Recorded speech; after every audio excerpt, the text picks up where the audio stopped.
12 साल का बच्चा हाथ में तलवार पकड़े घर से निकल आया। चेहरे पर बला का गुस्सा था, आंखों में गुस्से की शिद्दत से लालगी उतर आई थी और गर्मी की शिद्दत इतनी तेज थी कि बस्ती पे सुनाटा तारी था और यूं लग रहा था कि जैसे इस बच्चे को कायनात में किसी का खौफ नहीं है।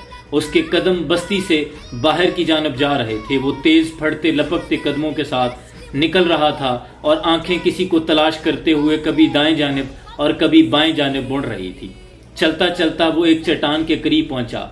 चट्टान के पीछे से एक साया नमूदार हुआ तो बच्चे ने तलवार पर अपनी गिरफ्त मजबूत कर ली। चट्टान के पीछे से जब कोई इसके सामने आया तो इसके चेहरे पर बला की खुशी उतर आई। खुशी से छूमने लगा हाथ में तलवार।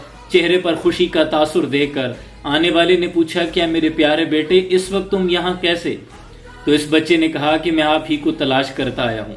इस 12 साल के बच्चे का नाम जुबैर था। बाप का नाम अवाम, माँ का नाम सफिया रदी अल्लाह ताला अन्हा था और ये हुजूर अकरम सल्लल्लाहु अलैहि वसल्लम का फूफीजाद भाई था। वाकया कुछ यूं हुआ था कि मक्का में खबर फैल गई थी कि नबी अकरम सल्लल्लाहु अलैहि वसल्लम को माज़अल्लाह पहाड़ों में कुफार ने पकड़ लिया है। 12 साल की उम्र में हजरत जुबैर ने किसी से न पूछा तलवार उठाई और हुजूर अकरम सल्लल्लाहु अलैहि वसल्लम की तलाश में निकल आया। और जब हुजूर अकरम सल्लल्लाहु अलैहि वसल्लम को अपने सामने पाया तो खुशी से झूम उठा। नबी अकरम सल्लल्लाहु अलैहि वसल्लम को जब इस बात की खबर हुई तो हुजूर ने पूछा कि ऐ जुबैर, अगर हकीकत में मुझे पकड़ लिया होता तो तुम क्या करते? 12 साल की हजरत जुबैर कहने लगे कि मैं मक्का में इतना कत्ल करता कि खून की नदियां बहा देता और आपके दुश्मनों में किसी एक को भी जिंदा न छोड़ता। ये बात सुननी थी कि नबी अकरम सल्लल्लाहु अलैहि वसल्लम इस बच्चे की इतनी जुर्रत, दलेर मंदाना रवैये पर इतने खुश हुए कि खुश होकर अपनी चादर इनायत फरमाई। फौरी तार सिदरा नशीन जिब्रील अमीन हाजिर हुए और हुजूर को पैगाम सुनाया कि अल्लाह इस बच्चे की बहादुरी पर इतना खुश हुआ है कि अल्लाह फरमाता है कि नबी जुबैर से कह दीजिए कि आने वाले दिनों में भी क़यामत तक जब कोई इस्लाम के लिए तलवार उठाएगा तो उसका सवाब हजरत जुबैर को भी जाएगा। हजरत जुबैर वो सहाबी रसूल हैं जिन्होंने हुजूर के साथ ग़ज़वे बदर, ओहद, खंदक में भी हिस्सा लिया, यहाँ तक कि बैत रिज़वान में भी, फतेह शाम, फतेह मिस्र में भी शामिल थे। हजरत जुबैर वो सहाबी रसूल हैं कि जब खंदक के मौका पर बनु कुरैदा ने इस्लाम के साथ गद्दारी की तो नबी अकरम सल्लल्लाहु अलैहि वसल्लम ने हजरत जुबैर से फरमाया कि जुबैर फेंको, पकड़ो, मारो, मेरे माँ बाप कुर्बान हो तुम पर।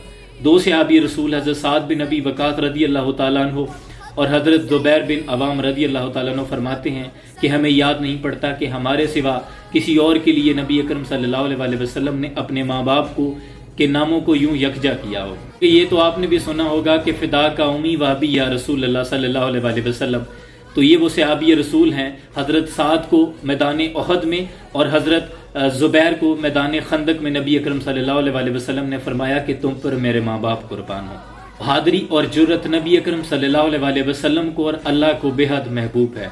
हुजूर खुद भी जुर्रतमंद थे, बहादुर थे और यही चाहते थे कि मुसलमान को बहादुर और जुर्रतमंद होना चाहिए। इसीलिए खुशी से हजरत जुबैर को अपनी चादर अता की। इसीलिए हुक्म दिया गया कि बच्चों को शाह सवार बनाओ, घुड़सवारी सिखाओ, इन्हें तीर अंदाजी, तलवारबाजी सिखाओ ताकि ये जुर्रतमंद और मजबूत जिगर के हामिल हों।